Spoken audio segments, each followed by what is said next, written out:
All right, welcome to another episode of SMarketPlace, Sales, Marketing, and Rock and Roll.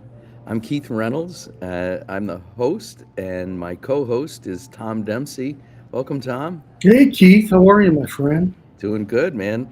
Went on vacation. I'm still on the road. I'm at a beautiful Red Lion Inn up in Post Falls, Idaho today. Okay, that And vacation. yeah, lived out of a van for 6 days, went camping at national and state forests. It's been great. All right, good for you. How about you?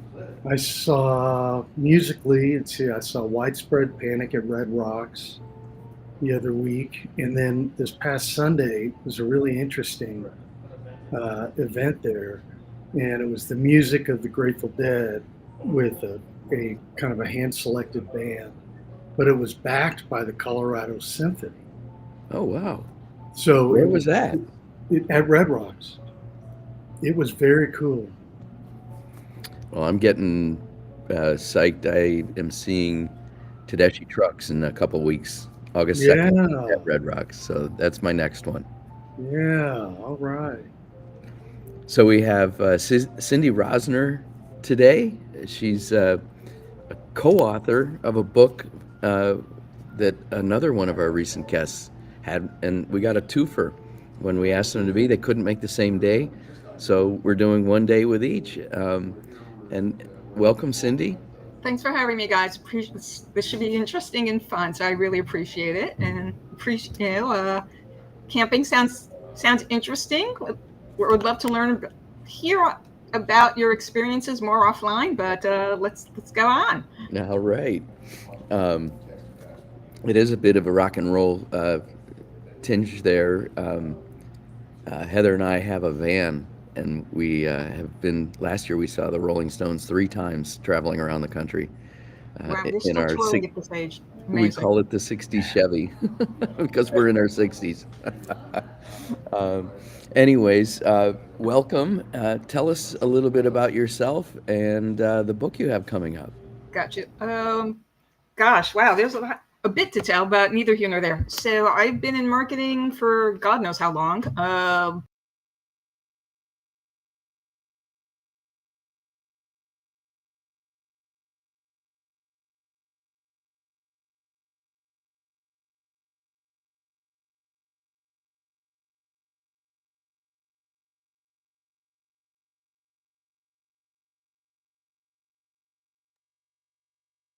A little bit about me as well. I've actually been a digital marketer for uh, well over a decade, actually approaching the 20-year mark. Been known to make categories like light utilitarian categories like light bulbs and slipcovers fun and sexy.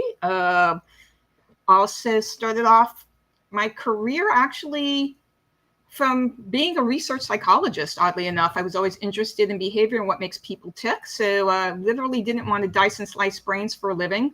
So wanted to see integrate the creative and the analytical side. So that's what brought me to marketing. I've been on the brand side. I've been on as a consultant, both B2B and B2C. A lot of lifestyle products as well, lifestyle like home fashion, CPG, uh,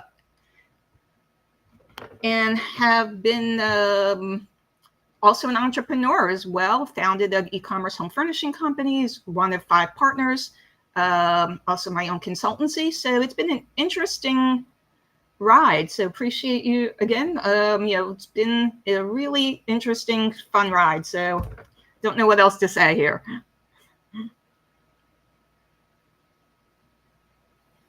Hey Keith, you're muted. Yeah. Okay, can you hear me There, now? perfect. Okay. You got it. Oh, good. Did you guys get me? Because I lost a little bit. There was a disconnect at my end. Yeah, it did disconnect for a minute, but we got the gist Okay. Yeah. of what you were saying. Thank you. So You know, I was interested in your background in the psychology and the bridge to marketing. What, tell us a little bit about that and what you have brought into marketing with that background. So to me, I was always interested in what makes people tick and how things work. So I had actually taken more of the scientific side of psychology and was studying neuroscience. I was a bit of a geek, but also creative. So I realized when I didn't want to get a PhD in behavioral neuroscience and dice and slice brains and deal in academia, that I ended up doing stand-up comedy for about a year while working in a market research firm. So I think that creative side as well, what brought me to marketing and how things worked. I was interested in advertising and commercials. Also that creative avenue for writing and producing and creating things. So that brought me there. And I was lucky enough to land my first role with a boutique consulting firm working on book clubs and continuity programs as well. And doing data analysis and still being able to integrate that left and right brain. So that's what got me there. That's how I started. I think Just reading. Well, go ahead, Keith. oh, no, go ahead. Go ahead. I was reading your profile and just reading a little bit about you in preparation here, and there was a number of things that struck me.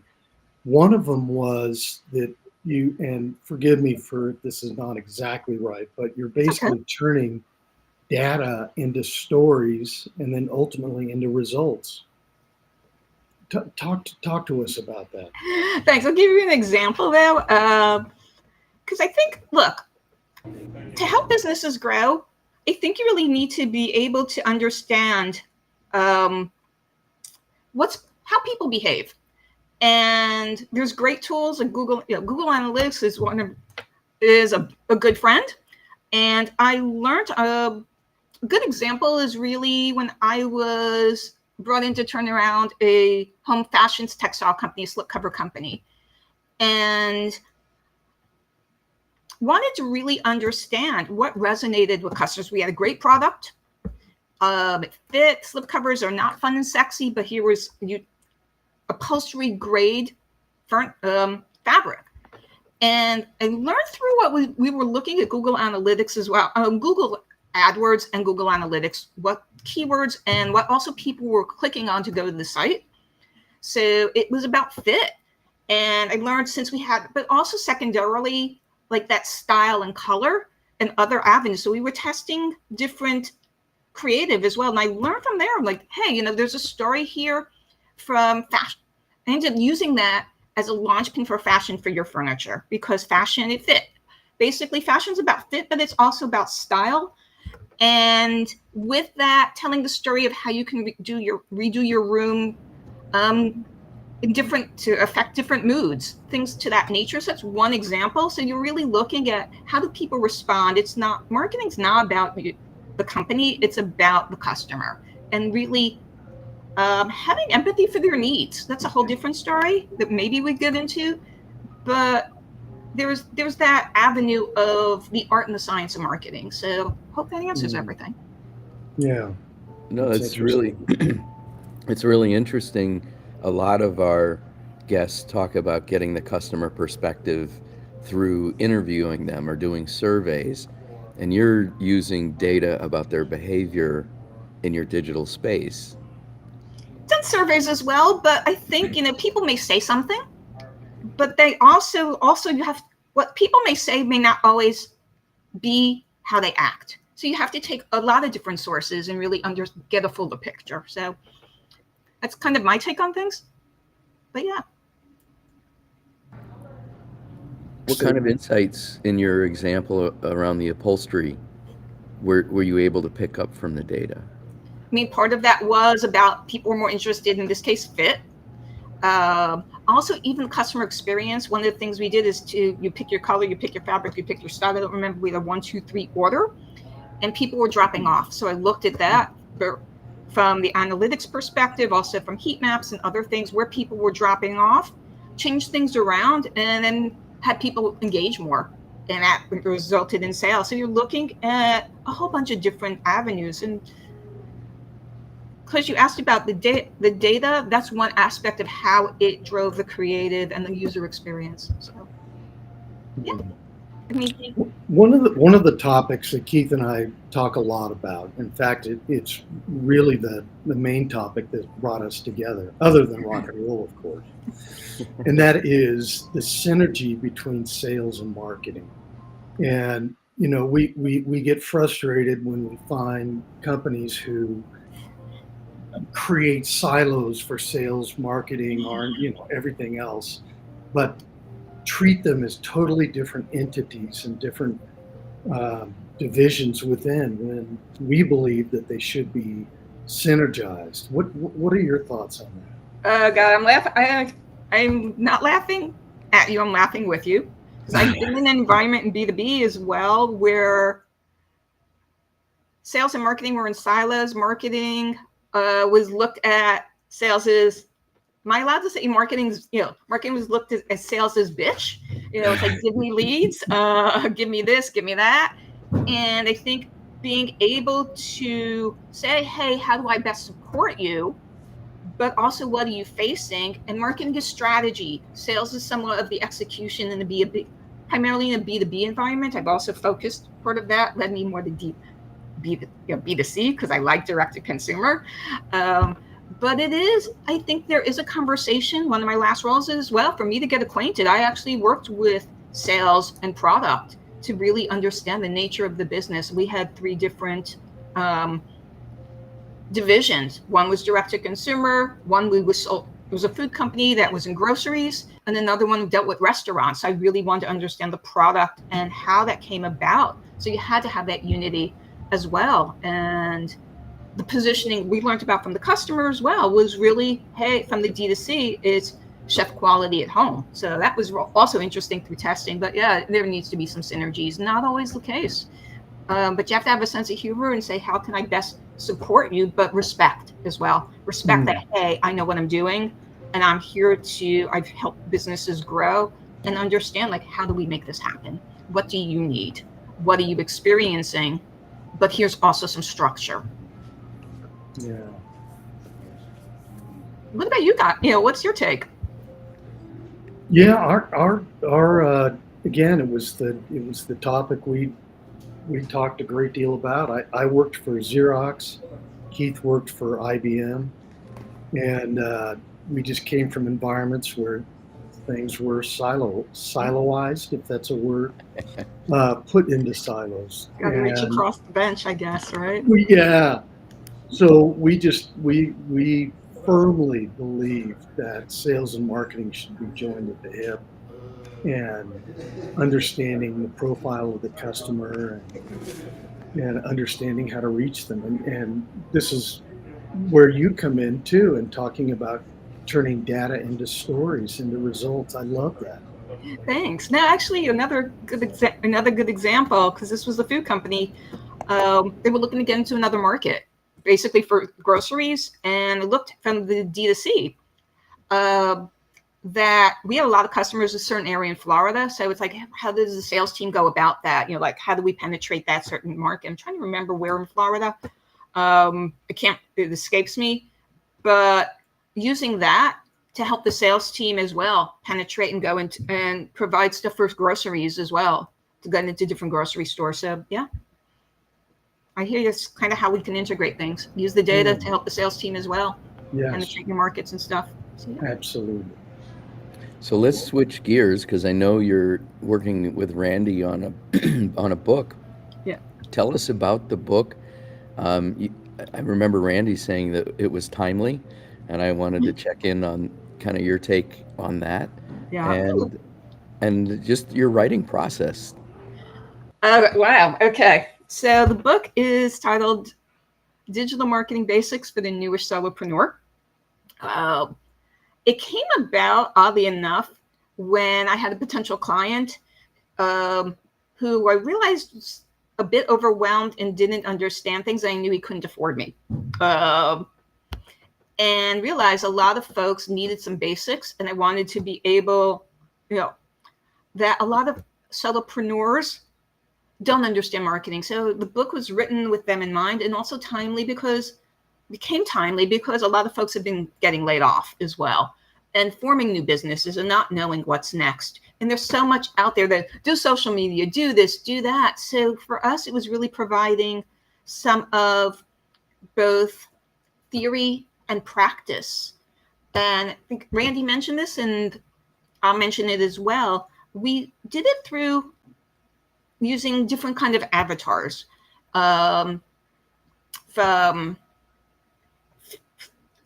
using a lawyer, an accountant, a hairstylist, somebody who had an e-commerce company, a fitness trainer, a baker, things like that as well. And it's really about what their business goals are, their needs, and how to best attract what's for them. And our book provides practical exercises that the solopreneur can do across different channels and different places as well, to help them have practical avenues to help them grow and do what works for them. So they get the theory and the practice. And our writing process is, we each had our own expertise and went back and forth as well. So we kept adding stuff and saying, hey, and we'd have weekly calls and bring things back and forth, and had a few people, also solopreneurs, give some input as well, what they wanted to see. So it was kind of a storytelling, but also a little bit instructional. So yeah. Interesting. And what are the topics you cover? Pretty much everything from the marketing mindset, branding, email, even using avatars, how to social media, testing, video, got pretty much everything they want to do. We have different tools and things to that nature in the appendix as well. We get into the real nitty gritty, also your messaging, and bringing out at the end, have a sample marketing and media plan from your messaging to all sorts of different areas. So it's pretty much, if you were doing this, marketing can be confusing, but solopreneurs can't do it all, but they need to understand how to make decisions that best suit them and what to focus on. So we say, here's a framework you can use to do what's right for you. Also website optimization, if you need one, what does that look like? So everything from soup to nuts, as much as we could within 200 pages, 217, I think, yeah, pages. Well, a lot has changed, and that's an understatement, at least since I was in marketing, and there were more sort of traditional roles. But where do you see marketing as a category moving from here? And what does the future look like? Any insight into that? It's a good question. We even cover this in the book too. We have a chapter on AI, a small section on AI. And AI's buzz, I think where marketing is going, the fundamentals are always there. I remember even traditional people were like digital, yeah, it's the next big thing. And I was ready. My roots were in direct marketing. And even when I was going to grad school, it was digital. And I was doing digital actually way back. One of the first companies, a light bulb company now called Top Bulb, that was sold since I was there, and had a website in the late 90s. And I think it just evolves, different channels, different media, basically more one-to-one. I think the theory's always been there, and the involvement is being able to, whether it be using AI for personalization, which is already being done, but it's doing things. There's always going to be different channels, different technologies. How does that get ramped up into your system? Also video, live video shopping, which is hot in Asia. I mean, it's not as much adopted in the US just yet, but really meeting people where they're at, anytime, anywhere, that relationship building as more personal, one-to-one. It could be having that experience, even virtual experience. And yeah, there are different worlds as well, like alternative universes where you could buy stuff. So it can go any direction. And I'm babbling on here, so long-winded answer. No, that's great. My apologies there, but no, yeah. It's interesting. You made me think of my bank out in Denver has multiple branches with video service. Yeah, so they'll, we have, that's a big bank that's doing video and connecting people. You talked about the shopping.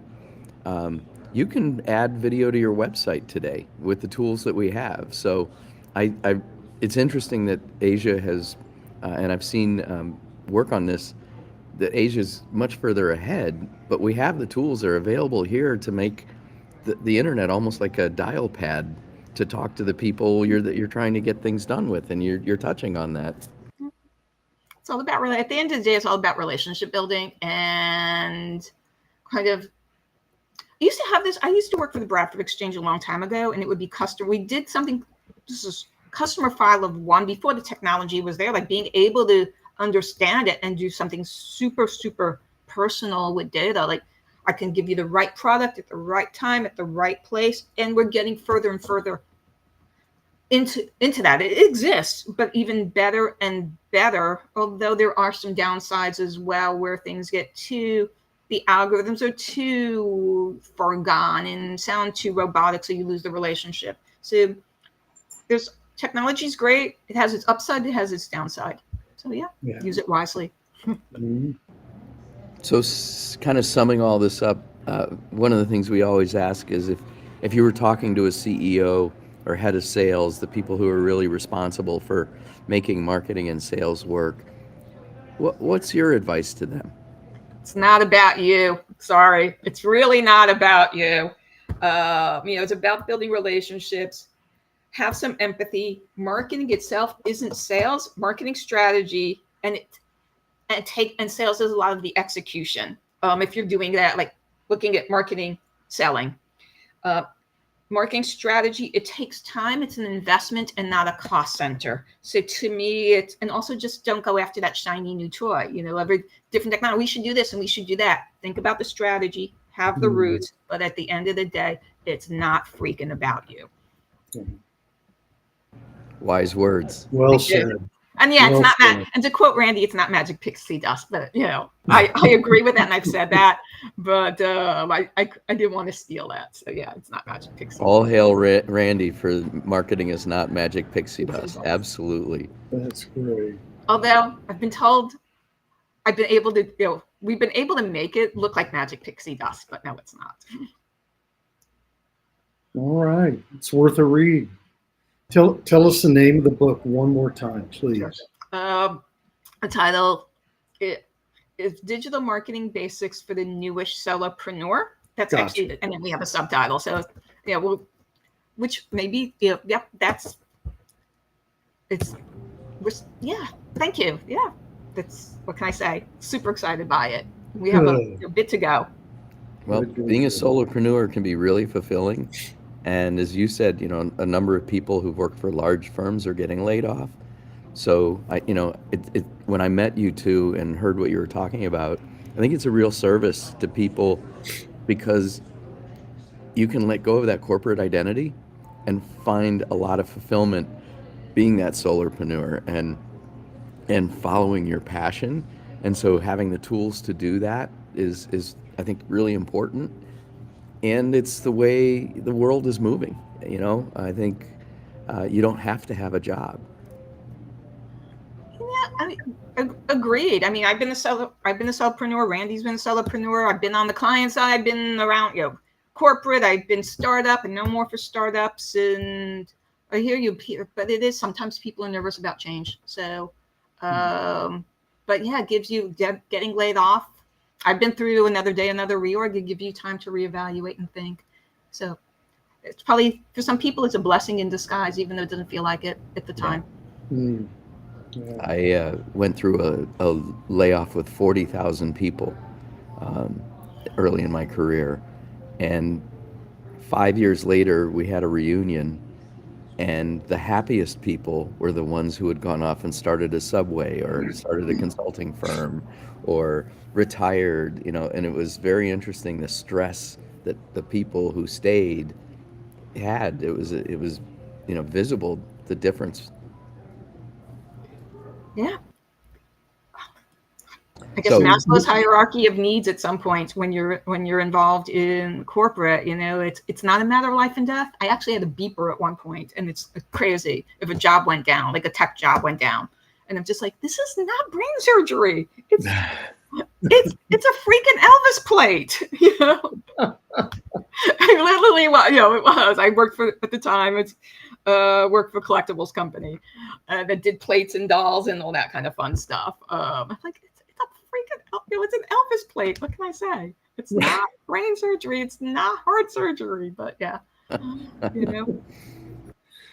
all good. Well, should we move on to our arguably favorite part of the show? Absolutely. I will not argue with you at all. I was about to do the same. So, yeah, Cindi, tell us about your rock and roll experience. What was your first concert? Your craziest rock and roll story? Okay, well, first concert, I'm not sure. I'm trying to remember. It was either Southside Johnny and the Asbury Jukes, who's my sister, who is a big Jukes fan and much older than me, so dragged me along, or it was Pat Benatar, which I don't remember because I remember having to listen to a class. I had a music class in high school, and I had to go to a concert. It was mandatory and then do the whole analysis. So honestly, I don't remember. Craziest rock and roll story I have to take to my grave, but The second craziest. I've dated musicians, and I also an old boyfriend who had worked for a record label. So that was interesting. Yeah, I got to meet some very interesting. There's sex, drugs, and rock and roll for Ian Dury, and mentioned it, and some of it goes hand in hand. Ian Dury, there's a name we've not heard on the show. I was just thinking, something else. Not that I partaked in it, but yeah, you got to see a lot of crazy stuff. So. Yep. And you mentioned the Interrupters, I think. Yes. Right? Yes. You are favorite correct. band? You like They are. ska? I'm sorry? Are you a ska fan? It's a little bit, yeah. So to me, the Interrupters, if you're into, I guess, I'll call it vintage rock. If Joan Jett and Tim Armstrong had a musical baby, it would have been the Interrupters. That's good. So yeah. So what kind of music are you listening to now? What's on your playlist? Oh God, it depends. I'm gonna say it depends on my mood. So I have some for workout, some for chill out, some for cooking. Like in terms of, I have a friend over tomorrow, and I know she's into disco, which I'm not a big fan. So I will probably do a cafe vibe.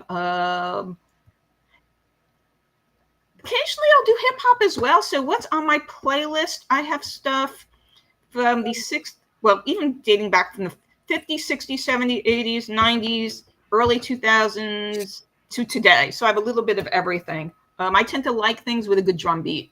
So yeah. Mm-hmm. All right. Keep the energy going.